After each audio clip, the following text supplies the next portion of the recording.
आज श्री रेणागिरी धाम में फागोत्सव की धूम। भक्तगणों ने स्वामी बालका देवाचार्य जी महाराज के साथ जमकर खेली पुष्प होली। मुंडावर उपखंड के समीपवर्ती अरावली पर्वत मालाओं के मध्य स्थित प्रमुख आस्था का केंद्र श्री शीतल दास जी आश्रम रेणागिरी धाम में रविवार फागोत्सव एवं होली मिलन समारोह बेनामी पीठाधीश्वर स्वामी बालिका देवाचार्य जी महाराज के सानिध्य में बड़े हर्षोल्लास के साथ मनाया गया।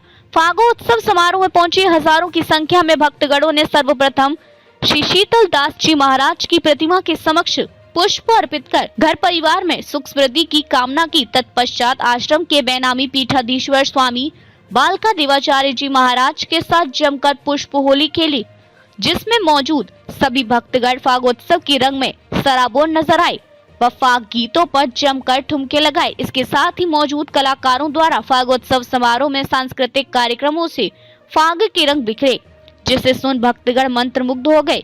इससे पूर्व स्वामी बालका देवाचार्य जी महाराज ने आश्रम पधारे सभी भक्तगणों को गुरु महाराज शीतल दास जी के जीवन वर्णन व उनके चमत्कारों के बारे में विस्तार पूर्वक जानकारी देते हुए बेनामी संप्रदाय की शुरुआत कैसे हुई व उनको बेनामी पीठाधीश्वर की उपाधि कैसे प्रदान की गई, उसके बारे में मौजूद श्रद्धालुओं को विस्तार से बताया।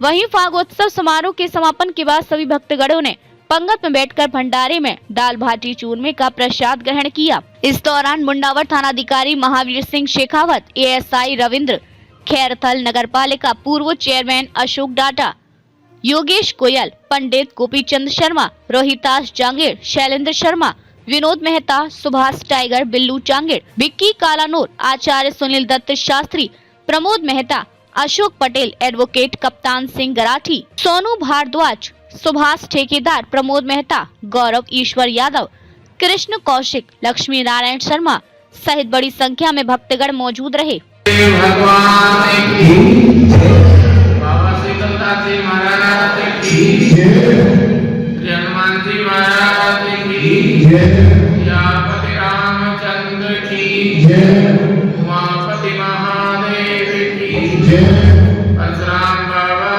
की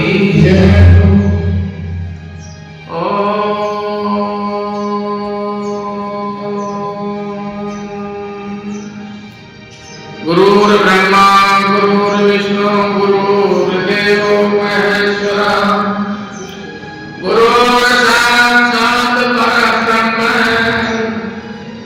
तस्मै श्री गुरुवे नमः। गजाननं भूतगणातिसेवितं कपित्थजम्बूफलचारुभक्षणम् उमासुतं शोकविनाशकारकं नमामि विघ्नेश्वरपादपङ्कजम्।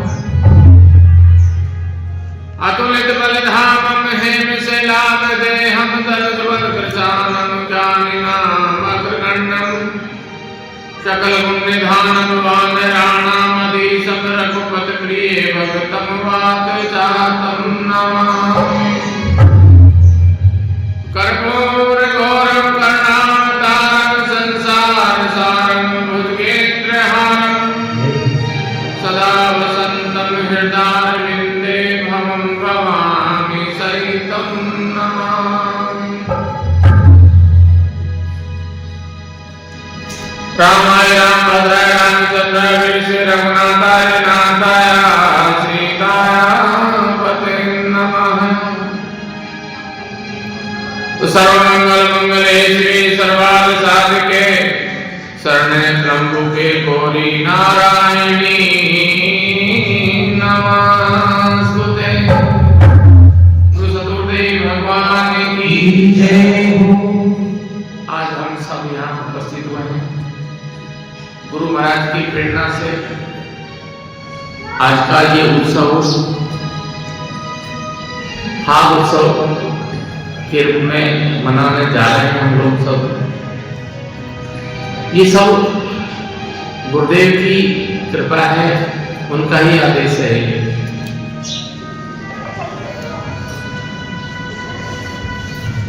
इस कार्य को हम सब मिलके बड़े आनंद में मंगलमय रूप से मनाएंगे। मैं आपको थोड़ा सा यहाँ पर परिचय दे देता हूँ। ये जो जगह है, ये रैना की जो जगह है, ये परशुराम भूमि है, माँ रेणुका की भूमि है। माँ रेणुका परशुराम जी की माता का नाम था रेणुका। रेणुका माता ने यहाँ तपस्या की।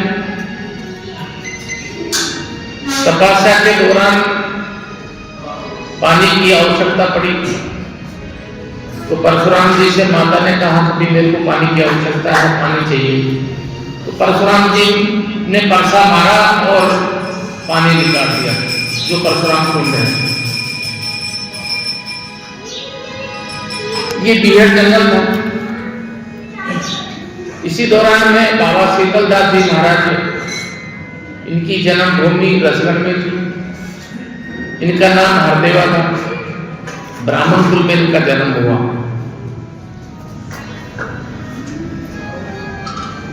ये राजा अलवर के सिपाही थे, सैनिक थे।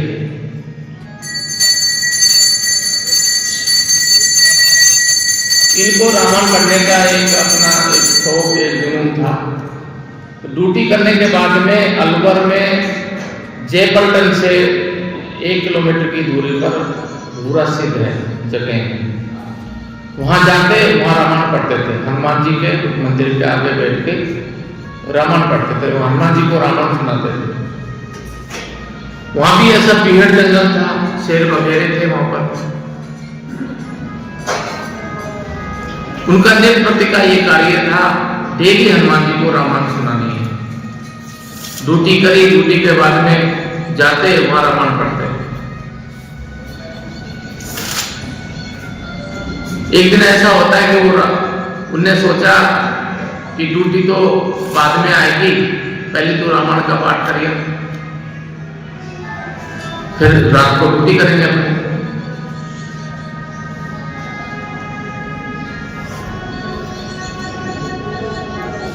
तो रामायण पढ़ने में लग गए। तो रामायण पढ़ते पढ़ते ऐसे लीन हुए कि वो ड्यूटी को भूल गए और रामायण पढ़ते रहे। ऐसा संयोग हुआ कि इधर रामायण का समापन हुआ, इधर ड्यूटी का समापन हुआ। तो लिखा है कि इधर बराबर चल रहा रामायण सत्संग, पहरा बदली का वहां नियमित उठा प्रसंग। देखा तन में शिष्य को रामायण के रंग, और धर कांधे बंदूक को जा पहुंचे बजरंग। बजरंगी पहुंचे पहरे पर, सबने देखा शीतल आया। लख सका न कोई मर्म भेद, साथी को पहरा संभलाया। इधर कथा कहते कहते रामायण का विश्राम हुआ, और सैनिक को अपनी ड्यूटी का एक अचानक ध्यान हुआ। वहां से घबरा कर वो तो चले, आकर तो साथी से कहा कि मैं आज जल्दी से नहीं आया, मैं किसी कार्य में व्यस्त हो गया था और मैं ड्यूटी को भूल गया और मैं जल्दी से नहीं आ पाया। तो साथी कहने लगा, क्या नशा करके आया तू? अभी तो मैंने मेरे को पहना दिया है, अब 1 किलोमीटर में कितनी टाइम लगता है? 8-10 मिनट लगती होगी, और जब भग के आदमी आएगा तो 2-3 मिनट में पहुंच जाएगा। तो साथी कहने लगा, क्या नशा करके आया है? अभी तो तुमने मेरे को पहना दिया थोड़ी सी देर पहले, तो क्या नशा कर आया है? उसने कहा, नहीं ऐसी कोई बात नहीं है, मैं कोई नशा नहीं करके आया, मैं तो ठीक हूं। तो ठीक है, तो तू ऐसा कैसे बोल रहा है कि मैं नहीं आया? तू नहीं आया तो कोई आ गया तेरी जगह? तो तू ही तो आया था, और फिर कोई आता तो तू भेष का पता चलता, रूप का पता चलता, पर तू तो स्वयं आया था यहाँ। उसको करने लगा कि ये तो मजाक कर रहा है साथी। जाकर जब पूछा अफसर से, अफसर ने भी यही जवाब दिया कि देख तेरे दस्तखत रहे और तूने पहरा दिया है, क्या नशा कर रहा है? वहीं कहना, हे भगवान तूने ये कैसा खेल दिया। वहां से वो एकदम ऐसे हो गए कि भगवान मेरे लिए तुमने इतना बड़ा कष्ट उठाना पड़ा, मेरी जगह आप ड्यूटी पे रहे तो मेरा जो अधिकार है। वहीं से उनको बैराग हुआ वहाँ जब गए, हनुमान जी के आगे पहुँचे, वहाँ माथा रगड़ा, और वहाँ गरीबदास जी महाराज रहते थे, बेनामी संत गरीबदास जी महाराज। उनसे जाकर अपनी दास्तान बताई, मेरे साथ में ये घटना हुई, तो ये तो हनुमान जी की कृपा थी भैया। वहीं से उनको वैराग हुआ और वहीं वो संत बने, गरीबदास जी महाराज के वो शिष्य बने। कुछ समय वहां रहे तो उनके गुरुजी ने आदेश दिया कि तुम जो है रेना के एक जगह है, वहां आप चले जाओ। कुछ समय वहां से जब रमते विहार करते आए, कुछ समय वो रसगढ़ अपने जन्मभूमि में रहे, गांव से बाहर एक बगीची थी, उसमें रहे। वहां से चलते चलते यहाँ पहुंचे, रमते विहार करते आए रेना गिर के सुंदर वन में। मन मान गया और मचल गया, सोचा बस यही तपस्या कर। यहाँ के कुंड के ऊपर जो है कंदरा में बैठ के वहां तपस्या करने लगे। स्थापित कर बजरंग देव और गुफा मध्य पहुंचे जाकर। हनुमान जी की स्थापना करके और गुफा में बैठ के भजन में लीन हो गए, और ऐसे लीन हुए कि वो समाधि में बैठे ही रहे। व्याध आई पर डटे रहे, बहुत सी व्याधाएं आई पर वो हिले नहीं आसन से, एक आसन से बैठ गए। वहीं परशुराम जी ने उनको दर्शन दिया। लगा भैया ये मेरी भूमि है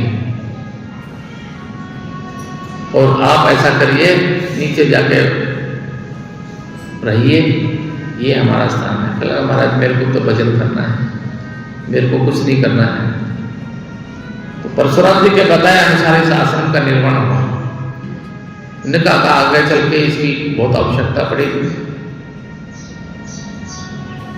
उन्होंने कहा मेरे को तो भजन करना है, मेरे को क्या करना है। लगा नहीं, आवश्यकता हमको है, आपको नहीं है। आप लोग ही धर्म का प्रचार नहीं करेंगे तो फिर सनातन धर्म कैसे बचेगा। आज भी ये उन्हीं की गुरु महाराज की प्रेरणा है जो आज हम सब लोग यहाँ इकट्ठे हो रहे हैं। ये हमारा धर्म का प्रचार है। क्या हम सनातन धर्म कैसे बचेंगे और हमारा धर्म कैसे होगा। सबको अपने बारे में सबसे पहले तो अपने बारे में पता होना चाहिए, अपने बुजुर्गों के बारे में पता होना चाहिए, अपने महापुरुषों के बारे में पता होना चाहिए, और फिर भगवान के बारे में पता होना चाहिए।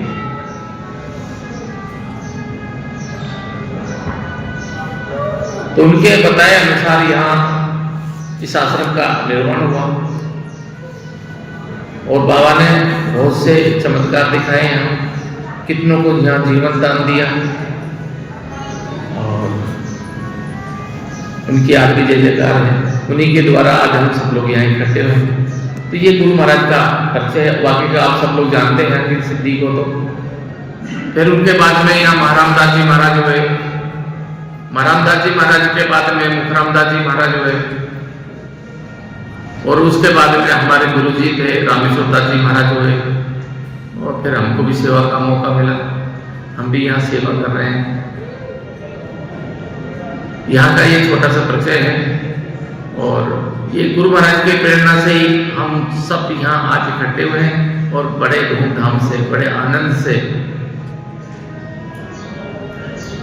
बहुत आनंदमय होके और भागोत्सव मनाएं और गुरु महाराज का अपना प्रसाद ग्रहण करें और उसके बाद में अपने अपने घर को प्रस्थान करें।